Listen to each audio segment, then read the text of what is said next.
Hello, everyone. Good morning, good afternoon, good evening, depending on where you are around the world.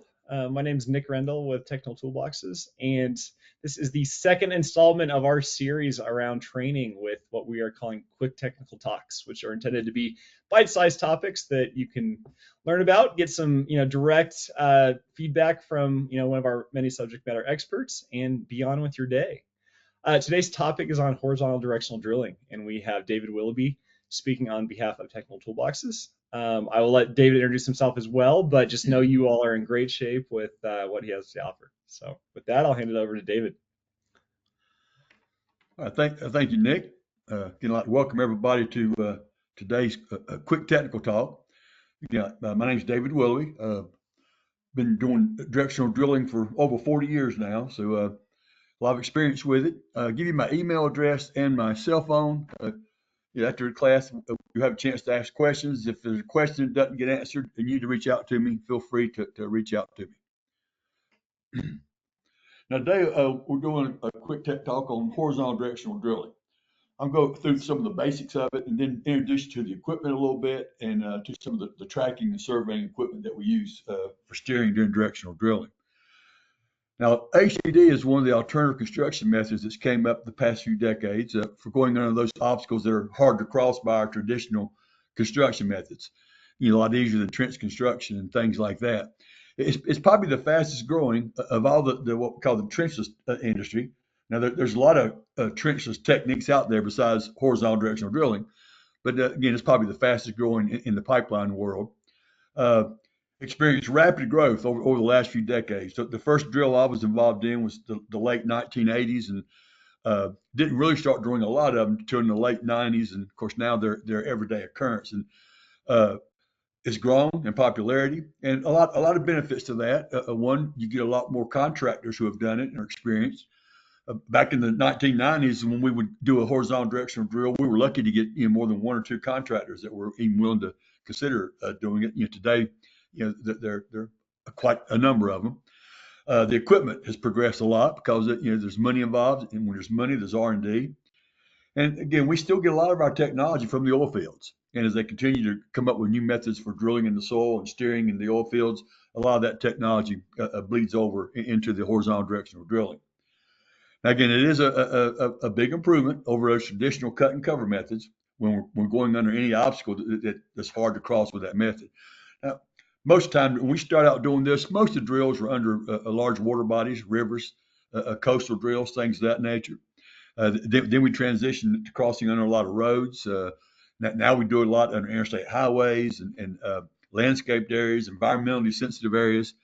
And the technology and the contractors' experience has gotten so far that even now we're doing a lot of time in built-up areas, in urban type areas. And we don't, I know from us, most of us are from the energy sector, but there's a lot of people that are from the municipal sector, the water, the sewer, fiber optics that are using drilling, just as much as the energy sector is. So it's really growing rapidly. And when you do a drill, there's a couple of stages that any drill have. I don't care how big it is or how small it is. They're very common. And the first step that you're going to have with any horizontal directional drill is drilling what we call a carefully guided pilot hole. Now, pilot hole is when you see the rig start out the surface, and he'll start out with, of course, X marks the spot, and he's, of course, going to try to hit the spot over here. And during the pilot hole is where the steering takes place. He'll launch it in there. He'll steer from that beginning point, again, to the point that he's trying to get to. He goes in at an angle, again, enough angle to make sure he gets to the depth that he's trying to reach. And then, he'll normally when we go into the angle here, a very common angle you'll see on a lot of designs is 12 degrees. That's kind of the starting point that most designers use. And then, they might go steeper than that depending on if they're trying to get deep quicker. Just say to get this depth right here, you couldn't get it at 12, so you might want to go in at 14 to get that depth. You'll see that a lot of times. A lot of times when we're drilling in hard rock and we're going to be penetrating some hard rock, a steeper angle is better to get into that rock. If you have a shallower angle, the bit tends to want to skip on the top of that rock. So a lot of times you'll see us go in steeper on that hard rock. So 12 is very common. 14 when we start getting into denser soils, and again 16 degrees. I've actually done a drill over 24-degree entry angle, Again, it was all because we had to make depth that quick. There was no place to move back and get farther away, so we had to use an angler to get down real quick. So we'll design those angles and everything to make sure that we negotiate obstacles. One thing you probably hear me say a couple times a day: directional drilling is a combination of negotiating obstacles. And I say that plural because in most drills you'll have more than one obstacle. If you look at this one right here, just this little chart here, of course, one obstacle is going to be getting whatever depth you're trying to get down here in that water. That's an obstacle. Another obstacle is trying to hit your exit point where you're trying to hit over here. But you might have another utility in here somewhere you're trying to stay a certain distance away, or anything. But what we do is we negotiate how we can we design how we can negotiate those obstacles and be successful in our drill. Okay. Now, the directional capability. How do we do that during the pilot hole? Now, keep in mind, the only time that we steer during horizontal directional drilling is during this pilot hole. The other phases we'll talk about in a minute, there's no steering involved in those. So this is the only time this takes place. So we steer by using a non-rotating drill string. And if you've ever been out there or seen a video of a HDD, if you look at the rig and the drill pipe as he's progressing in the ground, you'll see the drill pipes rotating. Right, he's rotating. The drill rig is giving him that torque, that rotation. He's moving down the carriage, and when he's rotating, he's making hole. We call that making hole. He's cutting a hole in the earth. Now, when he wants to steer, he has to quit rotating. So if you're at the surface watching, you'll see him stop rotating. The drill pipe will get stationary, and he's going to orientate his drill bit or his bent stub assembly, whatever he's using, in a certain position, and then you'll see him push. If you watch him from the surface, you'll see the drill carriage moving down on the assembly, but the drill pipe's not rotating. So when you see that, he's steering. That's what's taking place.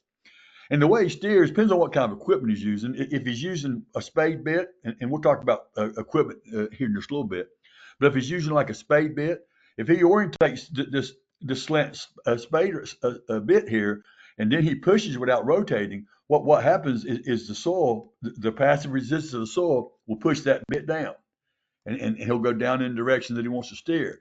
Now, these are very minor steering changes.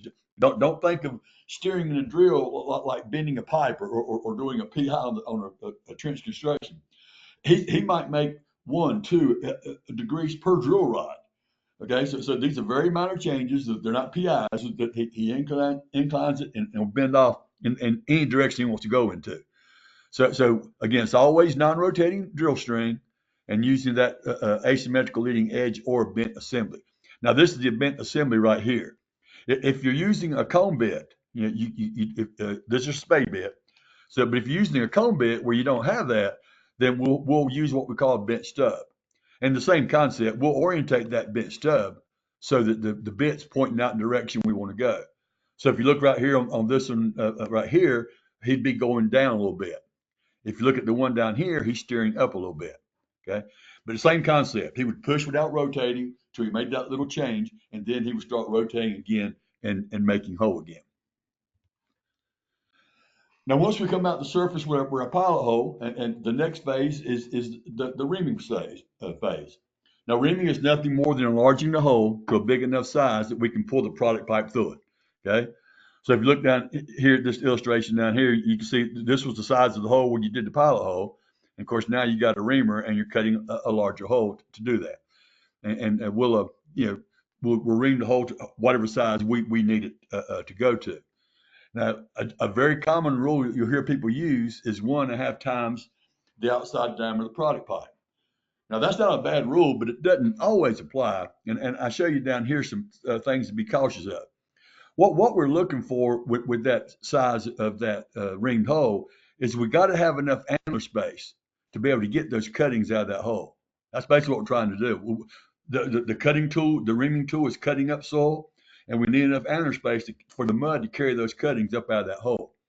Now, what we need is we never want to have an angular space smaller than 4 inches. If you get smaller than that, there's a chance you won't get those cuttings out, and your pipe can get stuck during pullback. So for any pipe smaller than 8 inches, I recommend you always use a 4-inch hole larger. So if you're doing a 4-inch pipe, 1.5 would be 6. That probably won't work. You want to go with 8. If you're doing a 2-inch pipe, go with 6. Always at least 4 inches larger. Now that 1.5 rule works very good anywhere from 8 to 24 inches in pipe size. Now, when you get above 24, most of the time what we'll do is we'll go with 12 inches larger than the pipe diameter. Now, that's just an economics issue. The first one is a technical issue. If you use a pipe smaller enough that you don't have that 4-inch annular space, you might get stuck. You have problems. This last one here is not a technical problem. It's just an economic issue. The bigger you have to ream that hole out, the more reams, the more it's going to cost the client. So 12 inches is typically all the annular space that you need. So if you have a larger diameter pipe and you keep going 1.5 times, again, you're spending money you don't really need to spend. Okay. Now, most of the time that we do what we call pull reaming. So if the rig's back over here and you pull the rim, you pull it back to you, like you see right here. You see the drill rig here, and you're pulling it back this way right here. I'm not going to spend much time, but just so you know, there are some cases where we'll push ream. And when we push ream, all that means is we start the reamer right here and we push it this way instead of pulling it. And we'll use that sometime, mainly when we're trying to control our flow of mud and where the mud's going to go. But if you're ever out there and you hear a contractor talk about push reaming, he hasn't gone crazy. That is something that we'll do from time to time. Now, another phase that we don't always use is called a swab pass. Now, swab pass is typically for the larger diameter pipes. Most people, if you get above 16 inches, they'll do a swab pass. If I'm designing a drill and the pipe's bigger than 16, I'll usually have it in the spec that the contractor needs to do a swab pass. Now, a lot of contractors do a swab pass regardless of the size of their pipe, and that's okay. But the bigger the hole like that, you definitely want to get it because the swab pass is just the final stage of cleaning that hole out. Now, if you notice the big difference here, your swab tool is not a cutting tool. So this hole has already been reamed out to whatever size you want it to be. And typically a swab will be somewhere around 4 inches in diameter smaller than the ream hole. So you're pulling that swab through that hole that's already reamed out and you're pumping a lot of mud. And all you're doing is cleaning that hole out to make sure there's no cuttings you're left stuck in that hole that you might get stuck during pullback. So we'll swab it out before pullback, make sure the hole's clean, and then we'll go to pullback. This right here is a swab right here. It's a big barrel is what it is. Again, no cutting tools. You don't cut any more soil. All you're doing is flushing that hole out. Then the last phase is pullback. Once we've done our pilot hole, we know it's where we want it. We ream the hole out to the right size. If we need to, we'll clean it out with the swab, and then we're going to pull the pipe back. And we'll prefabricate the pipe on the opposite bank. Most of the time, we fabricate as one continuous pull length. Sometimes we can't do that, so we'll have to do it in sections, but we try to do that. And again, then we'll pull it through the hole. Now, we always run something in front of that pipe we're pulling back in the hole. We always either pull a reamer or a swab in front of it. So if you look right here, this is the product pipe being pulled back. Right here is our swivel. Again, remember, during pullback, the drill rod is always rotating. The contractor's rotating that the whole time. But you don't want the product pipe to turn. So you have that swivel which takes out the rotation out of the product pipe. But that's your swivel. But you see right here, in this case, he's pulling a reamer in front of it. Down here, he's pulling more of a swab in front of it. We always pull something in front of the product pipe just in case something falls down the hole. We can clean the hole out as we're pulling it. And again, reduce our chance of getting stuck. Okay? Then we pull the pipe back. Once we pull it through, tied in, that completes the actual phases of the drill. Now, next thing I want to talk about a little bit today is equipment. Again, this is a quick tech talk. So a lot of people, I get questions about the actual equipment that's out there, how we use it, what kind of equipment's there. Now, first thing we'll talk about is the drill rig itself. All right. Now the rig is the workhorse of the drill. And again, it's used to do every one of those phases we just talked about.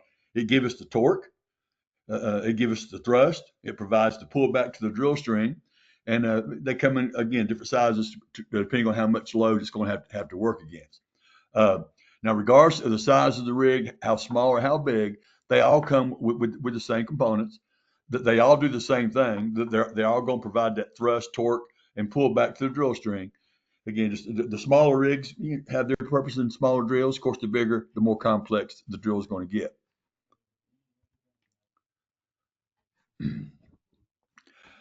Now, most of our drilling when we're doing it, I mentioned about when he's rotating and you see the drill pipe rotating, we call that making hole. Okay.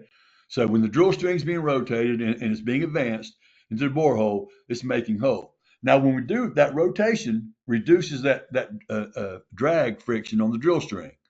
So if all we're doing is making hole, we'll have a lot lower drag on that string, a lot less friction loss while we're making hole. The problem is horizontal directional drilling is we have to steer, and we can't steer while we're rotating. So when our steering is required, we have to quit rotating, and we have to push on that drill string without rotating. Now we can do that, but when we do it, the friction loads get a lot higher. And again, that's one thing that limits the length we can do in HDD. It's the length of the pilot hole that we can drill it, that we can actually push on that drill pipe without rotating and overcome that friction load. So, we can go up to a bigger size drill, up to however the drills get, but at a certain point, we can't go any farther. And again, I cover in the a regular class when we have more time, how far we can go. But just a quick, somewhere around 6,000 feet is really pushing the length of a single pilot hole drill. Now today we have another means and methods called intersect drilling that we use a lot, and we can go 10, 12,000 feet with the intersect drills. But that limitation comes from that high friction load on pushing that drill string without rotating it. All right. So the friction loads are lower when you're rotating, when you're pushing forward that rotating pipe, and they're a lot higher when you're steering on that non-rotating pipe. So the big thing is your rig has to have the capacity to overcome whatever friction that's going to have to work against. Now rigs come in different sizes, and the industry classifies them as mini rigs, which is small, all the way up to larger. Now, the mini rigs, you see a picture of them there, they're small ones. They're usually used for driveway crossings, small city streets, small streams, things of that nature. Now your small class rigs go up to 40,000 pounds of thrust and pullback and about 4,000 pounds of torque. So they can do a lot of work, especially if you're drilling plastic pipe and you're not in some real hard soil.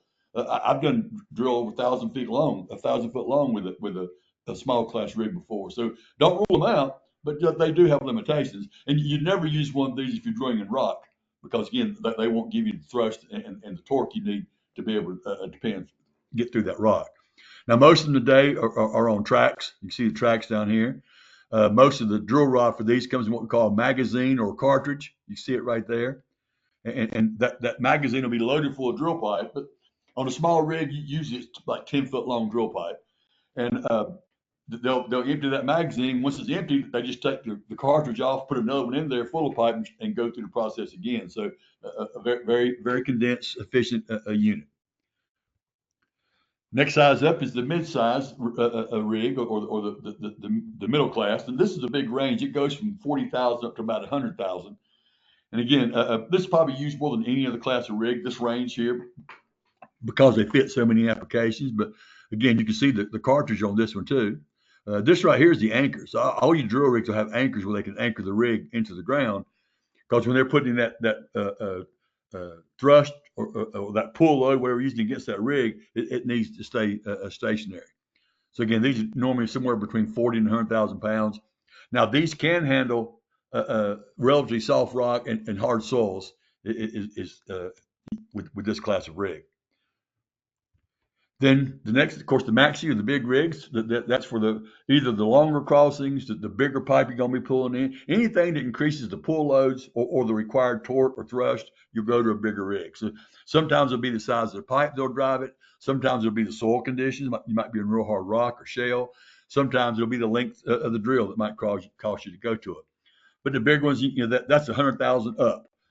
There's rigs out there you can buy them from vendors for $1 million of pullback or thrust. Some contractors have them built to spec, and there's contractors that have them that are close to 2 million pound capacity. So there's some pretty good rig. Thing to keep in mind: the bigger the class of rig, the bigger the rig, the more it's going to cost. The more the equipment costs, the more people it takes to operate the equipment, so it will go up. And as the rig gets bigger, of course, it requires more space to set it up. So, a lot of time you won't use the bigger rigs in some markets, like urban utility, if you don't have room to set it up. today, one of the very popular things today is drilling under a lot of these highways, big interstate highway systems and in the buildup areas. And the hardest thing to do is find a place to set your equipment up and to pull back too. So a lot of time our rig size will have a big impact on that. But if you have to go to a big rig because of the pull loads or anything else, then you have to find a place that you can set that equipment up. Now talk a little about the downhole equipment. These are out of sight, out of mind, a lot of people say. This is really what makes a good drilling contractor, good, in my opinion. Uh, it's not hard to teach anybody to operate a rig. When you buy a rig, Vermeer, Ditch Witch, American Auger, all of them have very good training packages, to teach you how to operate the equipment. But a driller, when he learns how to use that equipment, he has to learn how to use the downhole equipment that goes with it, and also his mud program. And that's kind of where the learning curve comes in for an experienced contractor. But everything that goes down the hole, our bits, our reamers, our transmitters, our transmitter housings, the swivels, all those are required to do a drill, and selecting the proper tools again is a critical part of the job. Uh, and again, it's the driller's objective is to match the tool to the conditions that he's in. What kind of bit do I want to use? What kind of reamer? He has to match it to the soil, and that gets tricky. I'll be honest with you. Even a good experienced contractor, that's a challenge to be able to come up with the right stuff. Because even if you pick the right one at the start, soil conditions will change throughout a drill. So you might start out with the right one. By the time you get to the end, you're not using the one you want to use. So as good as equipment's getting, it's still hard to always pick the right tool for a particular job. I remember I mentioned on steering earlier about the slant face bits, or you'll hear them called duckbill bits. The same thing, just different names people call them. Some pictures on the right there of them. Again, these are the ones I told you that we use for steering. We'll orientate it. So again, that angle part is pointing wherever we want to steer, and then we'll steer off in that direction. Now these right here have more aggressive cutters, so you would use that in more of a more dense clay, a more dense sand. Something where you need a more cutting tool. If you're in a very soft kind of soil, didn't have to do any cutting, you can use one like that. So again, a contractor will pick which one he wants to use, and that's where it comes in. Now these bits are a contractor likes to use them if you can. They don't have any moving parts, so they're not prone to wearing out. And again, so you get a lot of wear and tear out of them. Okay. Now with the larger installations, when you get in a bigger hole, then we'll go to a tricone bit, like you see over here. Now, as the name says, a tricone bit, they have 3 cones. The cones are on bearings, so they rotate. And the mud, this right here is a jet, a nozzle really is what it is. And your mud comes through here, and your mud will hit up in this bearing right here, and it helps them cool down, it keeps them clean. And as the drill bit's rotating, when he's turning that drill rod, making hole, the bearings on here really lowers the resistance and the torque. It takes a lot less torque to turn one of these tricone bits. So that's why a lot of times they'll go to these. Okay. Now they can be used in any soil formation, and we can also use them in rock formations with a mud motor. I'll show you a mud motor in a minute. But you see right here, here's that bent stub I told you earlier, and again here's that bit. So he'd have to orientate that. Again, quit rotating and just push, and he would make that steering correction with a tricone bit. Now, when we're in rock, we'll use the same kind of bits a lot of time, but we'll go to different teeth. We'll go to these TCI or tungsten carbon inserts, drag bits. A lot of time we use polycrystal diamond. This right here is a drag bit with PDC polycrystal diamond tooth. These right here are TCI teeth, different ones. So again, the contractor picked the one he wants to use, whether he's going to do the roller drilling with a tricone, whether he wants to use a drag bit. That's all. Again, as a designer, I'm not going to tell him that. That's always the contractor's choice on what he wants to do with the soil that he's in. Now, the only way we can use these bits in rock is we have to have the ability to steer. Now, if you're in rock, remember I told you he steers by quit rotating and he pushes. And he orientates that bit and he pushes and he'll push through a little bit and deflect the bit in that direction. Well, y'all know if you're in rock, we can't push through rock, can we? So the only way to get through rock, we have to keep that bit rotating. So and when we're drilling in rock, we use what we call a mud motor, okay, and a mud motor assembly. And I'll show you another slide here in just a minute. But basically what the mud motor assembly does, it allows the contractor to make the drill string stationary. It's not going to move. He's going to be pushing forward. But because of the mud flowing through that equipment, the drill bit is always rotating. So everything else stationary. This bent assembly is stationary, where he wants to go. But he's pushing, and just the bit's rotating. And that bit rotating allows him to cut through the soil. Okay, it kind of does the same function. And pretty much what it does, it's like a worm gear. Look at right here. This is the power section right here. Now, the mud's being pumped from the surface, from the mud pump on the surface. Your drill pipe's a hollow pipe. It's all hollow. It goes all the way through, comes out on the worm gear, and as it goes through that worm gear, it makes it rotate. And so as long as you're pumping mud, that rotor section is rotating and turning. And you connect the bit right here through a transmission. Again, so as long as you're pumping mud, that bit's always rotating. So that's how we get through the rock, steering rock. Reamers, again, just different classifications. And we got barrel reamers. You can see right here, it's kind of like a barrel.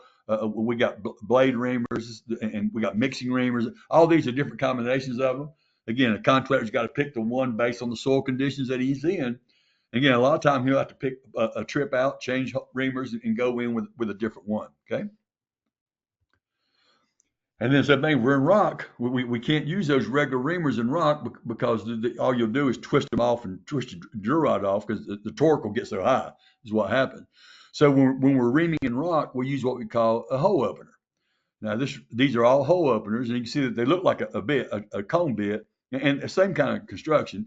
But you see this right here has got multiple cones. This down here's got 5 of them. Again, you see the nozzles for all of them. So you're pulling through, you're pulling back this way. Again, you're rotating the whole time during reaming, so you never quit rotating. And as you're pulling back, rotating, these teeth are cutting through that rock. Okay, so that's how we ream through rock formations. All right. Now, last thing I want to talk about today is tracking. We call it measurement while drilling, and measurements are taken on the borehole. Again, this happens during the pilot hole, right? Now, we only steer during the pilot hole. So we're going to take those measurements. Most time we use magnetic tools, or we'll take it from vertical from north, and we use really basic trigonometry to kind of calculate where we are, where we're going, things of that nature. Now, the operator, the measurement while drilling operator, the guy in the rig, what he does is he'll measure that borehole as he's going through it in real time. And so when he's going down with that bit and he gets the point of curvature, okay, he's going to start steering. And so he's going to measure each joint to see exactly how much of an angle change he's making, where he's at. And he might get more aggressive on one rod than the next if he's trying to make up things of that nature. But he'll steer along that whole arc till he gets back to his point of tangent, where he's going to start going straight and making hole again. So again, he does that in real time as he's drilling through it. And again, if he gets off target, if he can't steer and get back on target, then he'll have to pull back and try to re-drill that hole again to get back on target.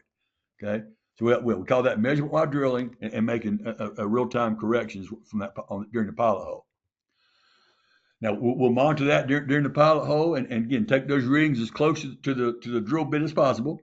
And you kind of see on the right there a picture of a console of one, and it gets pretty complex some of that equipment. But again, the readings, everything he measures. Now, I'll show you in a minute. All the data is coming up here from a downhole sonde or downhole transmitter, and it's sending the data up the hole, up to the operator, so he knows where he's at as far as location. He knows his depth. He knows what angle, stuff like that. And he'll make any steering corrections based on that. Now, most contractors will steer on a steering wheel using that bit. Now, whether you're using the spade bit or the cone bit, doesn't matter.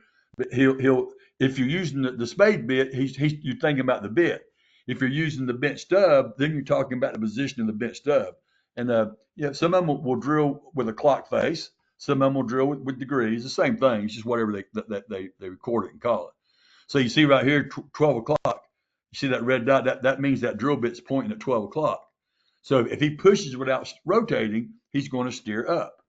If he was down here at 7 o'clock, he would steer left and down. And if he was over here, he'd steer to the right or to the left. So that's kind of how he'll orientate where he's at, and he'll direct the steering. Again, he'll do this the whole from that point of curvature to that point of steering for point of tangent. For every joint. He'll get what he needs to be. and where he needs to be. And so if he gets off target a little bit from one joint to the next, he might steer at 1 o'clock to go a little bit up and go a little bit to the right to get him back where he wants to be. But again, they'll use those steering corrections over the drill to know, again, where they're not only where they're at, but where they're going, which is just as important. I've already talked about this. 2 o'clock it would be going up and to the right. 7 o'clock is going down to the left. So he'll use that clock segment to help steer on that. Now, all these tools are capable of taking surveys in real time, again, as the project's going on. Again, this is just during the pilot hole. Keep that in mind. Now, we have what we call magnetic steering tools, MSTs.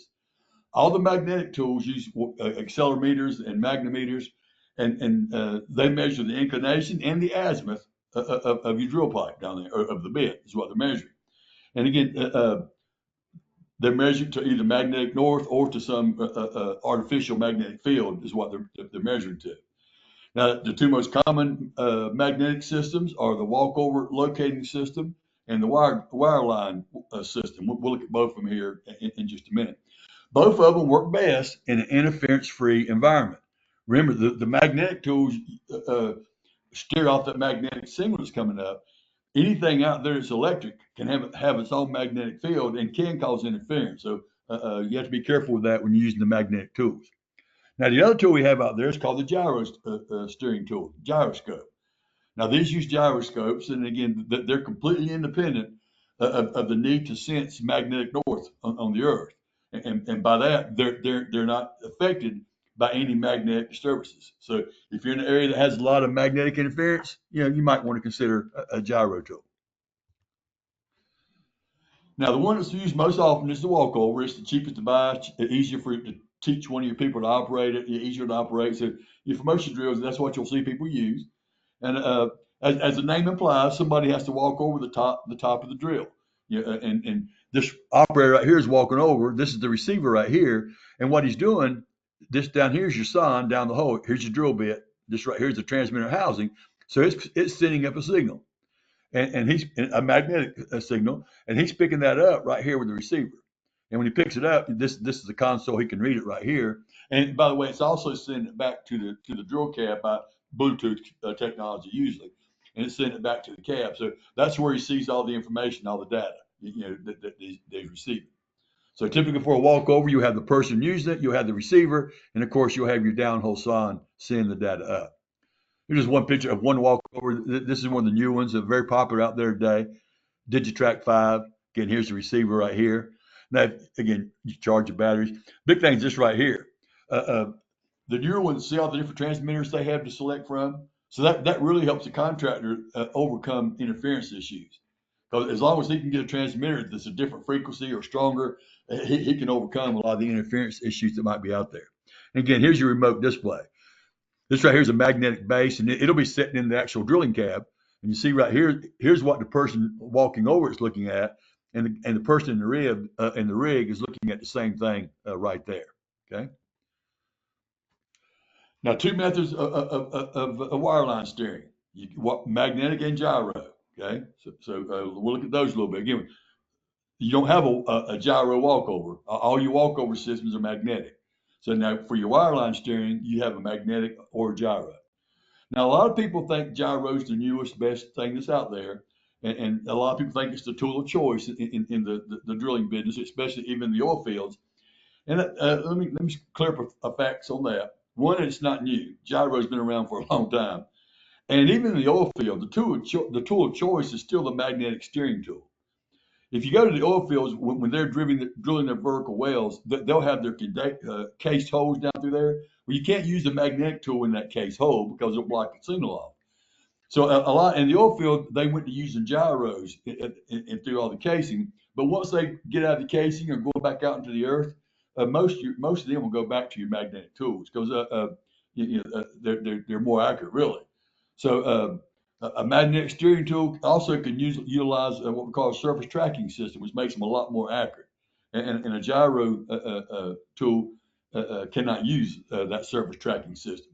Now, don't get me wrong, there are projects where gyro makes sense, but it's not as a tool to improve accuracy. Anybody tells you, oh, a gyro is more accurate than a magnetic, that's not true. Now, a gyro is more accurate in an interference environment if a contractor is not doing something else to overcome that interference. That's a true statement. But outside that, the magnetics are probably more accurate. So again, we normally use those wire lines on the longer crossings, deeper crossings, anything you can't walk over, we're subject to use the walkover systems on. All right. Again, just keep in mind they are subject to interference, and that interference can cause problems with your steering, locating, and things of that nature. Anything that's electric can cause interference, no matter what it is. Anything that has a big bulk of steel can cause interference. Like a big one is if you're drilling on the highways, you got those big bridge abutment walls with concrete and rebar. They're real bad about blocking our downhole tools. So just keep in mind, contractors got to deal with all that. And that corrupted data can be a problem if we don't use those secondary systems. Now, again, the gyro tool it gives you better accuracy when you do have that interference kind of conditions. And the thing is, you don't have to sense a magnetic north. They just work off the gyro. The interference will not affect them at all. Now, the last thing we'll talk about will be done is the surface coil. Now, a magnetic steering tool can be steered without a surface coil. But we've got so used to using surface coils in the industry that a lot of time now we call drilling without a surface coil as drilling blind. Okay. And people have frowned upon that for a couple of decades. Most contractors don't like to drill blind. Now, a gyro cannot be tracked with a surface coil because the surface coil is magnetics. So again, a gyro doesn't sense magnetics, so you can't use the surface coil with a gyro. And so, by the same definition, a gyro is always drilling blind. So, what is this surface coil? Let me show you right here. A surface coil is we'll go out on our path and we'll actually lay out wire, a copper wire, and we'll lay it out along our drill path. And again, this is just an example here. It can go, for however much we need to be out there. But what a contractor does, remember, he's got a magnetic tool down here, and that magnetic tool is sensing magnetic north, and he's steering off of that. And that's accurate, but it's not, it's not as accurate as it could be, and it's subject to interference. So when he uses a surface system, they go out and they actually stake in these corners. And again, you might have 200 of these corners. I'm just showing you an illustration. They'll stake in these corners, and they actually survey these spots in, so they know exactly where it's at. Then they energize this wire. The wire is energized, and so each one of those have their own magnetic field. Okay, so now now the steering tool, instead of just sensing a magnetic north, they're still looking at that, but now they're also steering against all these, so they can triangulate where they're at. And by doing that, they can get real accurate, a lot more accurate than a gyro or anything else. So that's the most often used method that contractors will use when they're using a wireline system. That's by far the most accurate that you can use. That's an illustration of a surface coil right here. And you can see you can run it across like water bodies. We used to do that, by the way, all the time.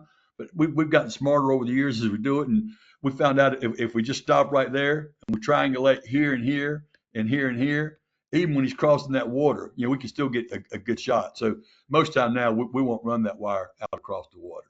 Okay. And the last thing that's come out probably in the last decade is called a solenoid system. This is a Paratrack solenoid. So if you can't lay a wire out, this system here puts out an artificial magnetic field. And it kind of does the same thing as the wire. Now, it's not as accurate as the wire method, but it is another method you can use if you have interference conditions where you want to have something to steer against. All right.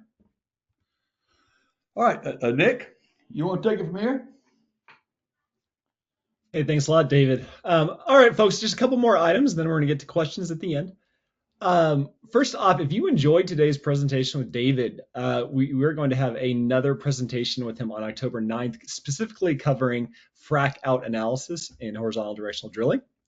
I'm going to go ahead and put the link to that in the chat now. You should all see it. Feel free to sign up there. That is a 1-hour webinar. We're going to go a lot deeper into frac out analysis, specifically for HDD at that time.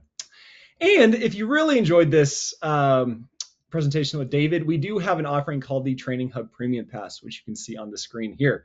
This is an annual subscription that we have that includes all of David's live extensive trainings, 4 8-hour trainings, as well as many, many hours of on-demand content for PDHs and specific talk tracks and learning options depending on your role and your learning path in an org. We're going to put up just a 30-second poll. If you'd like to see a trial of that, see the content we have available, please just answer yes on that poll, and then we will get a trial for you. If you're not interested, no worries. We will leave you alone, and we will absolutely send out the recording of this event as well after. I know we had some questions on that, so stay tuned there. We'll send that, as well as we'll send the link I put in the chat again for next month's free training on frac out analysis. So we will let that run just for about 10 more seconds here. And David, while we let that go, why don't we go ahead and get to questions, since I know we only have about 4 minutes. The first question that came in: what is a standard progression for increasing diameter for reaming passes? Well, there is no standard. It's based on the soil type you're in. If you're in a softer soil, we can make a lot bigger increase. If you're in a harder soil, as the soil gets more dense, more hard, we have to take smaller cuts. So again, there is no standard. It's all based on that. And of course, most contractors, if they're going in, when they see how hard the soil is, if they're going in rock or harder soil, they'll usually use a little bit bigger drill bit. But if you're going, say, from a 8-inch bit up to a 20-inch hole, if you're in a hard rock, it's not uncommon to do 3 different passes. But if you're doing that in a softer sand or clay, you might be able to do that with 1 or 2 passes. So it really depends a lot on the soil conditions. Awesome, thank you. Next question: are swivels only used on pullback, or are they also used during the reaming phase? Does the reamed drill pipe rotate? Yes, they're just used on pullback. During the reaming phase, it's always rotating. Everything's rotating during the reaming phase. Very good. If you look at this picture right here, there's a swivel right there. So the only thing that's not going to rotate is just that product pipe. Very good. And just for everyone else on the line, if you do have any additional questions right now, there is the question box on the right-hand side. If we don't get to it now, David can follow up with you after the event.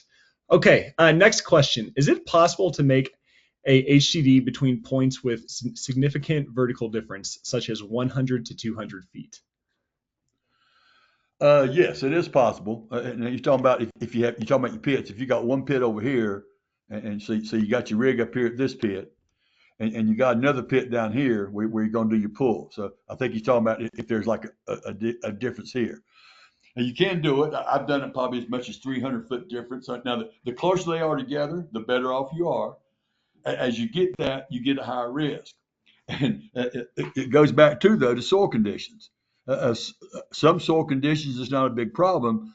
Other soil conditions, when you get into that, as you're going down this way with your hole, it kind of wants to act like a suction. And as your mud drains out, you'll wind up with losing mud in your hole, and you'll wind up with surface heave and cave-ins and things like that. So you got to be real careful if you do that, and be careful and make sure a contractor works on keeping that hole full of mud, because the mud's going to want to run all down here. So he's got to try to keep it charged. But we can do it. Get them as close as you can, and the biggest delta I've ever had has been about close to 300 feet, and that's not what you want to do if you can help it.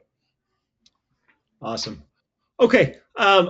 We'll do one more question. I do see the question on ways to prevent frac out. I think that since we're going to have a whole event on that in October, probably best to cover that there. Again, we've gotten multiple folks asking for the PDF of the slides. We do not share the PDF. We will share the recording, however, so you can get that content that way. Okay, for the last question of the day, for the swab pass, is that only for removing cuttings and debris, or is it also for additional in-hole fluid coating before pullback? No, it's designed. Now it will do more coating because you're pumping new mud. So it does both, to answer your question. Now, the purpose of the swab is to clean the hole out, to flush out any cuttings that's fell in the hole, any soil that's still in there, you want to get out of the hole. But you do that by pumping a lot more of your mud, so you also keep coating the hole again as well. Very good. Awesome. Well, David, thank you. And thank you all for your great attention on this presentation. I hope you found it useful. And like I said, expect an email later today or tomorrow with the recording, as well as the invite for that next HDD event on frac out in October. And with that, I hope you all have a great day. Thank you.